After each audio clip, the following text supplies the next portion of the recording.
नमस्कार दोस्तों, कैसे हो आप सब? बढ़िया। ओके दोस्तों, सबसे पहले तो आपका YST पे स्वागत है। आज का दोस्तों हमारा जो सब्जेक्ट है वो है मैथ। आज हम मैथ में समझेंगे। दोस्तों इस वीडियो को शुरू करने से पहले मैं आपको थोड़ा सा इंट्रोडक्शन दे देता हूँ कि इसमें आज हम क्या करने वाले हैं अगले 20-25 मिनट में। दोस्तों हमें प्राथमिक कक्षाओं से लेकर उच्च कक्षाओं तक मैथ सिखाई जाती है, लेकिन हमें यह नहीं बताया जाता है कि मैथ हमें क्यों सीखनी चाहिए, मैथ का हमारे दैनिक जीवन एवं व्यवहारिक जीवन में क्या महत्व है। दोस्तों आज हम लोग इसी विषय पे चर्चा करने वाले हैं कि मैथ का हमारे जीवन में क्या महत्व है। हम मैथ सीख करके हम न केवल एक परीक्षा ही पास कर सकते हैं, बल्कि अपने दैनिक जीवन में, अपने व्यवहारिक जीवन में बहुत सारे परिवर्तन लाते हैं। दोस्तों इस वीडियो को बहुत सारे विद्वान भाई बहन देख रहे होंगे जिन्हें मैथ पहले से ही आती हो। उन्हें आज ये पता चल जाएगा कि मैथ का हमारे जीवन में क्या महत्व है, मैथ सीखने के क्या पर्पज हैं। दूसरे वे लोग होंगे जिन्हें मैथ पढ़ने से डर लगता है, उन्हें मैथ में बिल्कुल इंटरेस्ट नहीं रहता है। उन्हें देखने के बाद उनके मैथ के प्रति रुचि जगेगी। दोस्तों मैथ को लेकर जो उनके मन में जो छवि होती है कि मैथ एक कठिन विषय है, उन्हें समझ में आ जाएगा कि मैथ एक हमारे जीवन का एक अहम हिस्सा है। जो मैथ एक ऐसा सब्जेक्ट है जो जिस पर पूरा सिस्टम टिका हुआ है ना। आज हम किसी भी क्षेत्र की बात करें, चाहे वो मेडिकल का क्षेत्र हो, चाहे वह साइंस एंड टेक्नोलॉजी का क्षेत्र हो, चाहे वह व्यापार का क्षेत्र हो, चाहे कृषि का क्षेत्र हो, दोस्तों हर व्यक्ति को थोड़ी बहुत मैथ आनी अनिवार्य है। हर व्यक्ति कुछ न कुछ मैथ सीखता है। आज हम लोग समझेंगे। दोस्तों आप जानते हैं मैथ जो होती है मुख्यतः 3 टाइप्स की होती है: अरिथमेटिक, अलजेब्रा एंड ज्योमेट्री। अंकगणित, बीजगणित और रेखागणित। देखो हमें अगर किसी कार्य को करने से पूर्व अगर यह बता दिया जाए कि उसके क्या उद्देश्य हैं, तो हम उस कार्य को लोड लेके नहीं करते हैं, उसे हम इंजॉय करते हुए सीखते हैं। तो दोस्तों मेरा कोशिश यही रहेगी कि मैं आपको कुछ ऐसी बात बताऊं मैथ को लेकर, कुछ ऐसे फैक्ट्स बताऊं जिन्हें आपको लगने लगे कि मैथ एक एक इंटरेस्टिंग सब्जेक्ट है, इसका हमारे जीवन में महत्व है। अब उसको एक पर्पज आपके मन में बन जाए। जब आप किसी काम को एक उद्देश्य को लेकर करते हैं तो उसे आप आसानी से समझते हैं।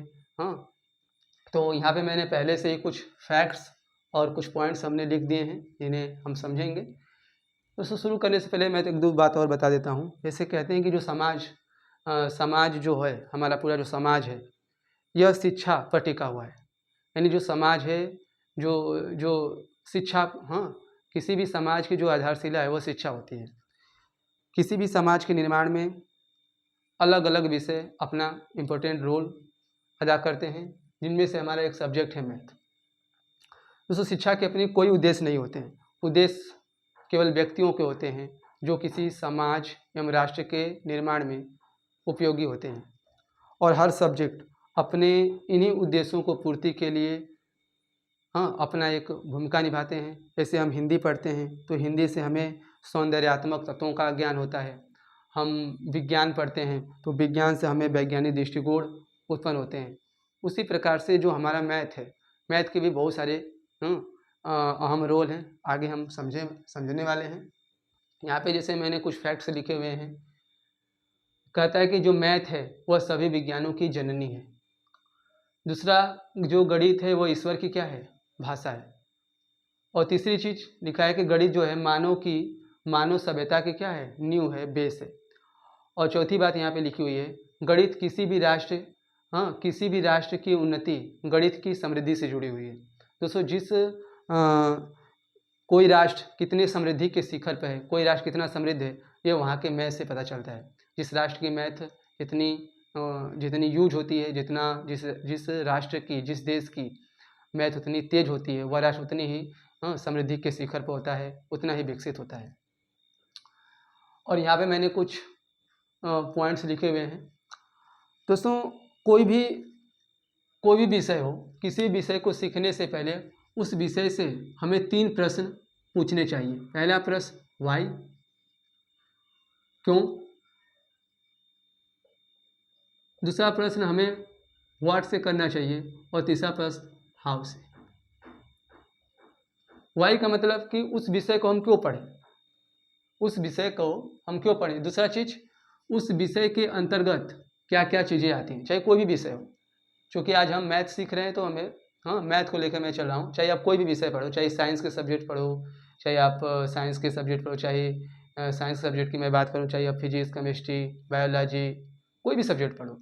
या फिर अगर मैं ह्यूमैनिटी के सब्जेक्ट की बात करूँ, ह्यूमैनिटीज़ के सब्जेक्ट में जैसे जियोग्राफी हुए, हाँ, हिस्ट्री हुआ, हाँ, पॉलिटिक्स, और एक, हाँ, पॉलिटी हुआ, इकोनॉमिक्स, ये सारे विषय, चाहे कोई भी विषय, सबके अंतर्गत हमें थोड़ी बहुत मैथ जरूर यूज होती है। और तीसरा प्रश्न हमें हाउ से करना चाहिए। हाउ का मतलब उस सब्जेक्ट को कैसे सीखा जाए। हाँ, अगर आप तीनों प्रश्न को आसानी से समझ लेते हैं तो निश्चित रूप से चाहे कोई भी सब्जेक्ट हो, आप उसमें आसानी से उसे सीख पाएंगे। तो आज हम वाई से प्रश्न करेंगे कि मैथ हमें क्यों सीखनी चाहिए, मैथ हमारे जीवन में ज़रूरी है सीखना कि नहीं। तो यहाँ पे मैंने उस प्रश्न को लिख दिया हूँ, पहले प्रश्न को। अगले जो प्रश्न हम पूछेंगे व्हाट और हाउ से, ये हम नेक्स्ट वीडियो में चर्चा करेंगे इस पर। पहले आइए समझते हैं पहले प्रश्न को, मैथ हम क्यों सीखें। तो ये क्या लिखा है कि गणित सीखने के उद्देश्य तथा दैनिक जीवन में महत्व। गणित सीखने के क्या उद्देश्य है, इसके दैनिक जीवन में क्या महत्व है, ये हम समझेंगे। या मैंने इसको अंग्रेजी में लिख दिया हूँ, AIIMS of teaching of mathematics and importance in daily life. Math का हमारे मैथ पढ़ने का उद्देश्य और हमारे इसके दैनिक जीवन में महत्व। तो आइए समझते हैं मैथ को लेकर। पहला जो पॉइंट यहाँ पे है कि मैथ्स के विषय में फिलोसफर एंड साइंटिस्ट के क्या विचार हैं। हाँ, मैथ के विषय में फिलोसफर एंड साइंटिस्ट के क्या विचार हैं। फिलोसफर क्या सोचते हैं। दोस्तों, प्राचीन काल में यूनान के एक दार्शनिक हुए सुकरात, उन्होंने, उनके एक शिष्य हुए जिनका नाम है प्लेटो। उनका एक दोस्तों विद्यालय था। उन्होंने अपने विद्यालय के गेट पर ये साफ साफ लिख दिया था कि मैथ से अज्ञात व्यक्ति जिन्हें मैथ नहीं आती उन्हें प्रवेश क्या है, वर्जित है। दोस्तों, उन्होंने उस समय उन्होंने अपने सभी विषयों में मैथ को सबसे ऊंचा रखा। उन्होंने सीधे सीधे बोल दिया था कि भैया जिसको मैथ नहीं आती है वो हमारे विद्यालय में प्रवेश नहीं ले सकता है। तो उसने जो बात लिखी प्लेटो ने, तो वो दोस्तों बहुत सोच समझ के लिखी होगी। उन्होंने उस समय उस मैथ की उपयोगिता समझी, और मैथ एक ऐसा विषय है जो प्राचीन काल से और आज तक हमारे लिए महत्व का है। प्राचीन काल में जितनी यज्ञ वेदियों का निर्माण होता था वो सारे रेखा गणित के आधार पर होता है। जितनी यज्ञ वेदियाँ बनी थी, चाहे वो अलग अलग उद्देश्यों के लिए, चाहे वो वर्षा के लिए यज्ञ वेदियों का निर्माण करते थे हमारे ऋषि महर्षि, चाहे पुत्र प्राप्ति हेतु अलग अलग चीज़ों के लिए यज्ञ वेदियों का निर्माण जो होता था वो रेखा गणित पर था। ठीक है। अगर मैं साइंटिस्ट के बारे में बात करूं तो साइंटिस्ट क्या सोचते हैं, तो हमारे बहुत सारे वैज्ञानिक हैं जैसे गैलीलियो, न्यूटन, इन्होंने बताया था कि जो मैथ है ये ईश्वर की भाषा है। अगर आपको ईश्वर को समझना है तो आप मैथ के रास्ते ही जा सकते हैं। जैसे यहाँ पे मैंने उस पॉइंट को लिख दिया है, जो गणित क्या है, ईश्वर की भाषा है। कैसे दोस्तों ईश्वर की भाषा है, ऐसे समझते हैं। उन्होंने ऐसे बोला था कि जब हम अपने इस ब्रह्मांड के इस स्ट्रक्चर को देखते हैं, बनावट को देखते हैं, जिस ज्योमेट्री में, जिस शेप में ये हमारा ब्रह्मांड बना है, इसमें अनेकों आकाशगंगाएं हैं, स्टार्स हैं, प्लैनेट्स हैं, सैटेलाइट्स हैं, जो एक दूसरे से बिना टकराए जिस स्ट्रक्चर में एक दूसरे से घूम रहे हैं, इससे हमें पता चलता है कि इन्हें बनाने वाला ईश्वर बहुत ही बड़ा एक गणितज्ञ रहा होगा। इस आधार पर उन्होंने बोला कि जो गणित है ईश्वर की भाषा है। अगर आप ईश्वर को समझना चाहते हैं तो आपको दोस्तों मैथ जरूर आनी चाहिए। दूसरी बात करें, दूसरा पॉइंट की, तो यहाँ पे लिखा है गणित की उपयोगिता के उद्देश्य, AIIMS of utility in mathematics है, यानी गणित की क्या उपयोगिता है, हम गणित सीखकर हम क्या क्या उपयोग कर सकते हैं। तो दोस्तों ऐसा कोई भी क्षेत्र नहीं है जहाँ मैथ्स उपयोगी नहीं। हमने पहले ही बता दिया, चाहे कृषि का क्षेत्र हो, चाहे व्यापार का क्षेत्र हो, चाहे मैं बात करूँ मेडिकल का क्षेत्र हो, चाहे साइंस एंड टेक्नोलॉजी का क्षेत्र हो, अर्थात विज्ञान और प्रौद्योगिकी क्षेत्र हो, कोई भी क्षेत्र हो, कोई भी क्षेत्र ऐसा नहीं है जो मैथ से अछूता है। हर क्षेत्र में दोस्तों मैथ की उपयोगिता है। जैसे बोला जाता है कि जो गणित है, जब से मानव इस संसार का सभ्य प्राणी, सभ्य समाज का प्राणी जाने जाने लगा है, तब से मैथ की उपयोगिता दोस्तों बढ़ी है। प्राचीन काल में मानव क्या करता था, अपने सभी कार्यों को एक अनुमान के आधार पर करता था, है ना।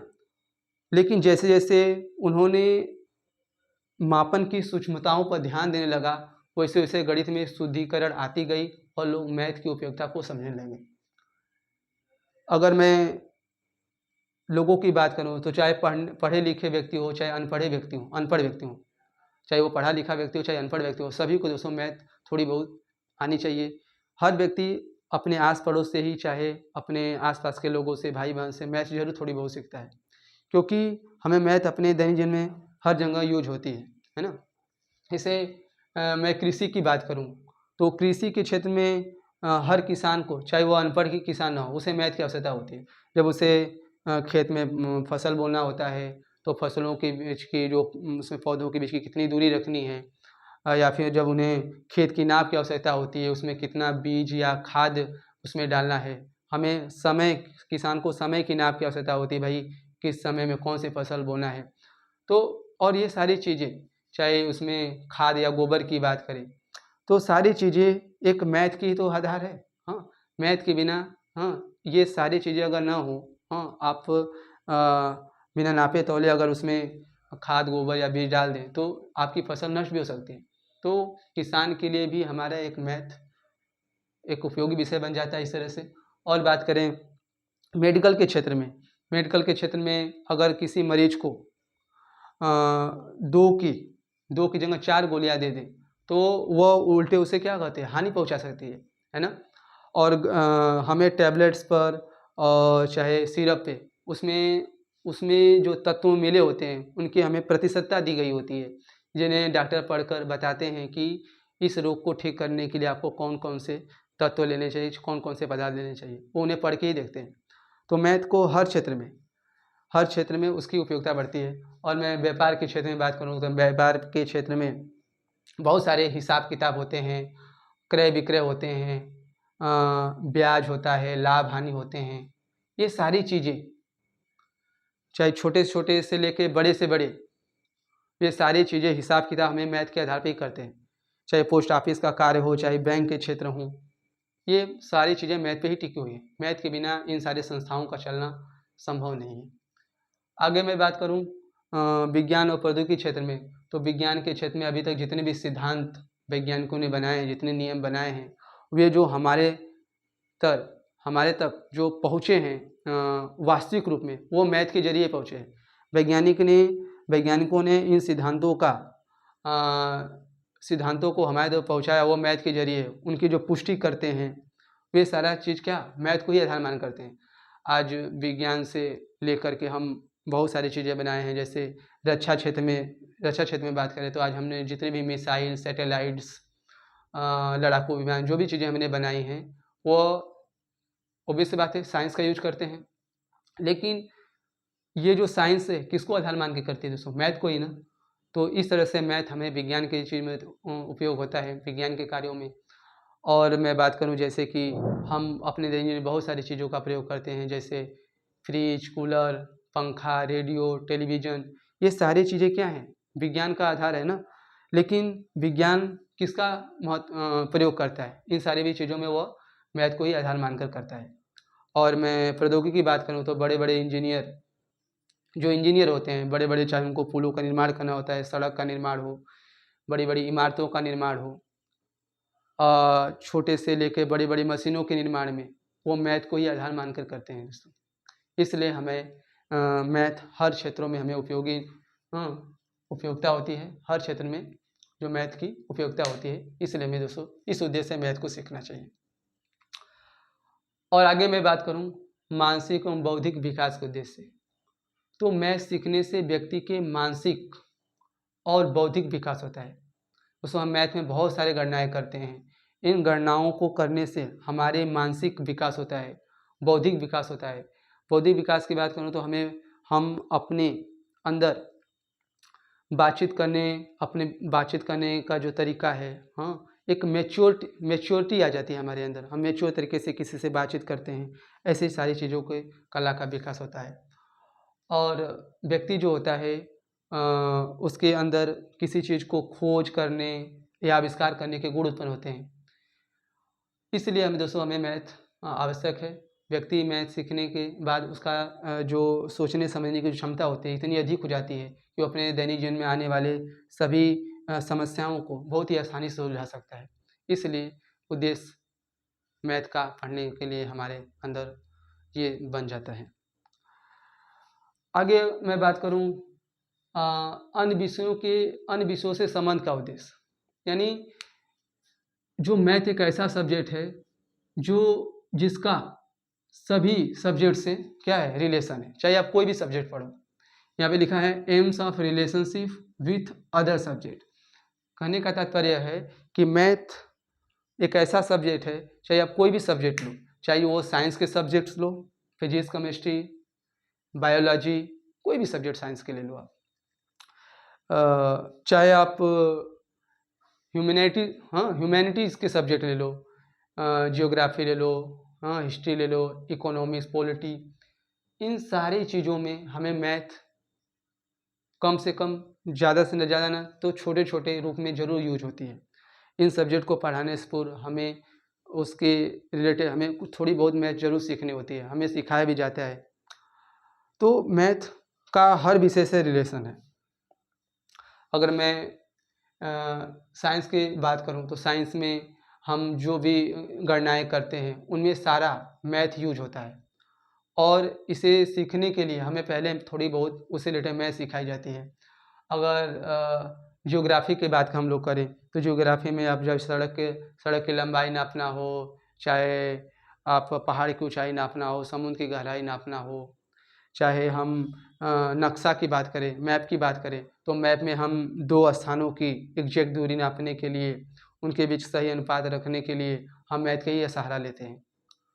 तो कोई भी क्षेत्र हो, मनोविज्ञान के क्षेत्र में भी जो हमें स्टैटिक्स की ज़रूरत पड़ती है, सांख्यिकी की ज़रूरत होती है, उसमें भी हमारे पूरा मैथ ही तो है। तो ये कह नहीं सकते हैं कि मैथ का केवल मैथ से ही रिलेशन है, मैथ अन्य विषयों के लिए ही बहुत ज़्यादा उपयोगी है। तो इस तरह से हमने समझा कि मैथ का अन्य विषयों से संबंध क्या है। अगली बात मैं करूं 5वें पॉइंट की, तो यहाँ पे लिखा है आनंद प्राप्ति के उद्देश्य, यानी AIIMS of means of recreation, यानी मैथ से आप मैथ सीखने से हमारे अंदर आनंद की अनुभूति होती है। वो कैसे?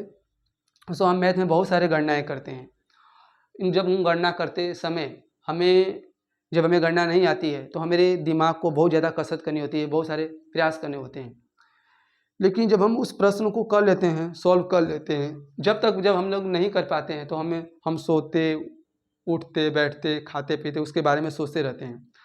जब हम उस प्रश्न को सॉल्व कर लेते हैं, उस प्रॉब्लम्स को, तो हमें जो आनंद की अनुभूति होते हैं, तो उससे पूर्व जो हमने मेहनत की उसके पीछे उस प्रश्न को सॉल्व करने के लिए, उसे हम उन सारी चीज़ों को हम भूल जाते हैं और हमारे अंदर एक आनंद की अनुभूति होती है, मानसिक शांति मिलती है।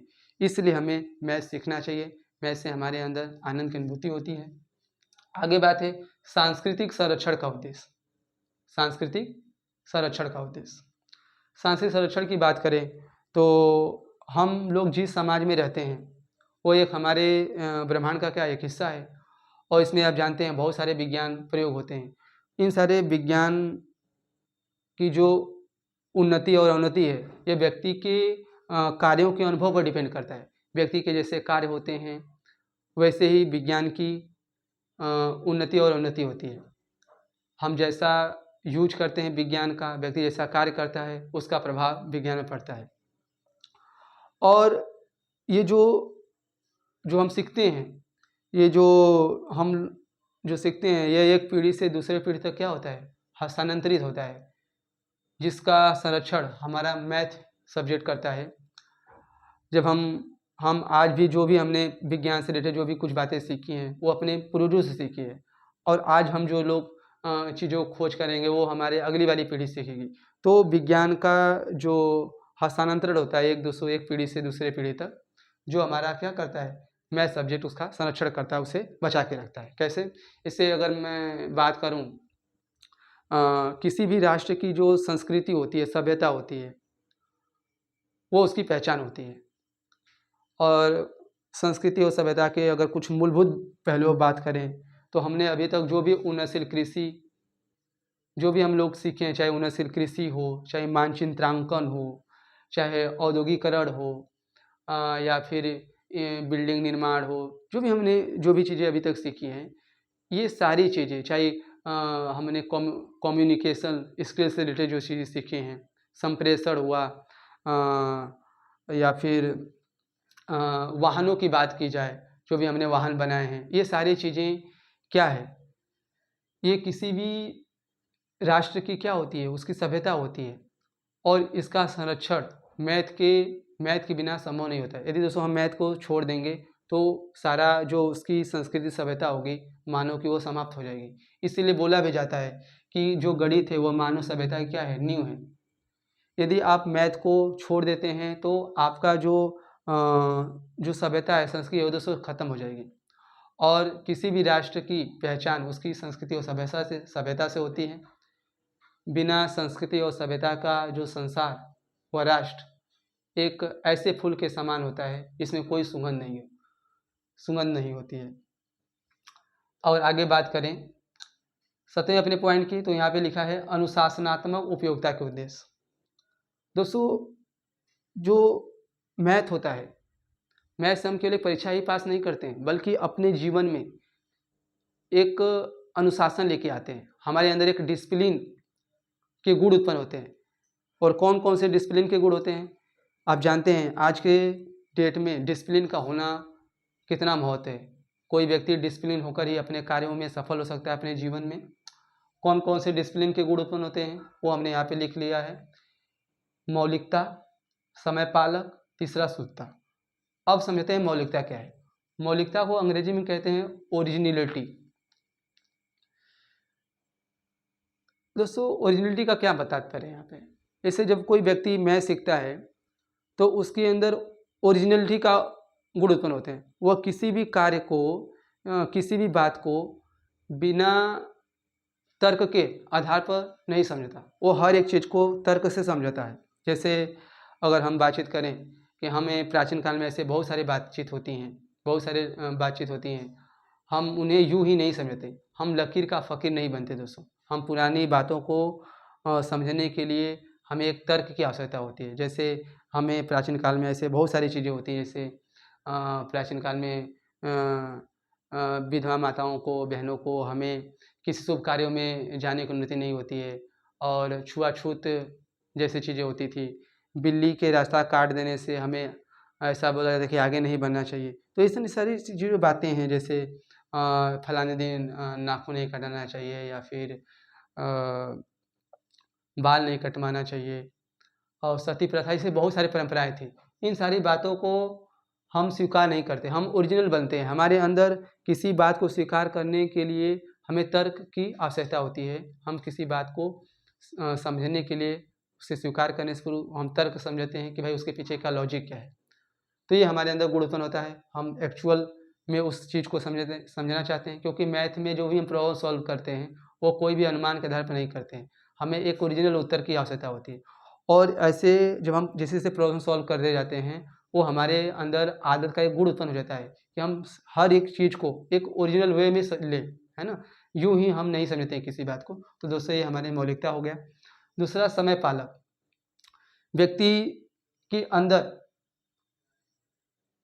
व्यक्ति समयनिष्ठ होता है, समय पालक बनता है। वो अपने सभी कार्यों को समय से करता है। समय से छात्र समय से स्कूल जाने लगते हैं, समय से खाना खाना, सोना, उठना बैठना, उनके सभी कार्य एक सही समय पर होने लगते हैं। वह उनका एक आदत का हिस्सा बन जाता है। वे अपने समय का जो अपने समय का केवल उपयोगी कार्यों में ही लगाते हैं, अपने समय का पूरा उपयोग करते हैं। इसलिए दोस्तों हमें मैथ सीखनी चाहिए समय की उपयोगिता को लेकर।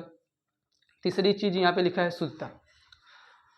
उनके अंदर शुद्धता के गुण उत्पन्न होते हैं। वो अपने सभी कार्यों को शुद्धतापूर्वक करते हैं। वो अपने सभी कार्यों को शुद्धतापूर्वक करते हैं, चाहे वो कोई भी कार्य हो। वो उनके अपने सारे दैनिक जीवन के कार्यों को सभी शुद्धतापूर्वक करते हैं। तो ये सारे दोस्तों हो गए। अंत में दोस्तों मैं आपसे कहना चाहूँगा ये कि जैसे कि जो मैथ की आपने देखा इन सारी उपयोगिता को लेकर, तो आपको क्या लगा? एक मुझे कहावत याद आ रही है कि मैथ सीखने से क्या हमारे महत्व है। जैसे कहते हैं कि एक साधे सब सधे, सब साधे सब जाए। दोस्तों मैथ एक ऐसा सब्जेक्ट है, यदि आप इसको अच्छी तरह से समझ लेते हैं तो आपके अंदर अन्य विषयों के समझने के गुण उत्पन्न हो जाते हैं।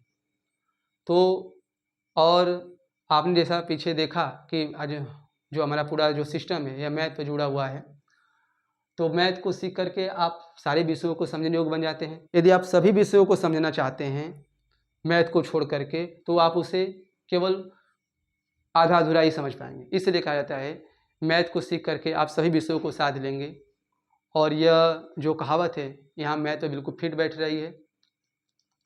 तो दोस्तों वीडियो को, यदि आपको वीडियो अच्छा लगा हो तो ज़रूर से कमेंट से बताएं हमें कि मैथ पढ़ना चाहिए कि नहीं पढ़ना चाहिए।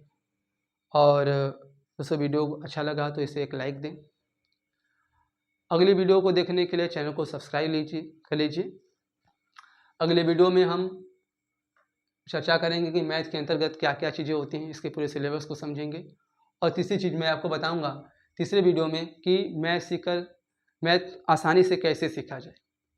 यदि दोस्तों आप इन तीनों प्रश्नों को, किसी विषय को पढ़ने से पूर्व यदि आप तीनों प्रश्नों को ईमानदारी समझ लेते हैं तो चाहे कोई भी विषय हो, चाहे वो साइंस के चाहे ह्यूमैनिटी के सब्जेक्ट्स हो, आप उसे अच्छी तरह से समझ पाएंगे। तो दोस्तों आज के लिए बस इतना ही। नमस्कार।